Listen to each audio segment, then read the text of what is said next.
विदेश रे चमकिबे दुई ओडिया महिला बैडमिंटन तारका। ओडिशार दुई महिला बैडमिंटन तारका ऋतुपर्णा और श्वेतापर्णा बीडब्ल्यूएफ विश्व बैडमिंटन चैंपियनशिप खेलिबा पई योग्यता अर्जन करिसंते। प्रथम ओडिया जोड़ी भावे विश्व बैडमिंटन चैंपियनशिप खेलिबे एही दुई खिलाड़ी। महिला डबल्स रे भाग नेबे दुई भौणी। प्यारिस रे अगस्त 25 रु 31 जाए खेल चैंपियनशिप पूर्व कटकर एही दुई अंतर्जातिक बैडमिंटन खिलाड़ी एकाधिक अंतर्जातीय चैंपियनशिप खेली चैंपियन हेबा सह राज्य तथा देश पई सुनाम आनी सारिछन्ते।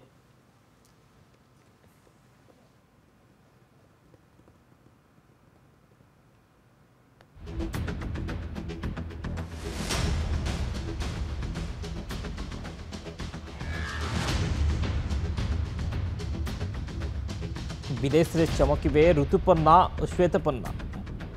प्यारिस रे अगस्त 25 रु 31 जाए हेबो चैंपियनशिप।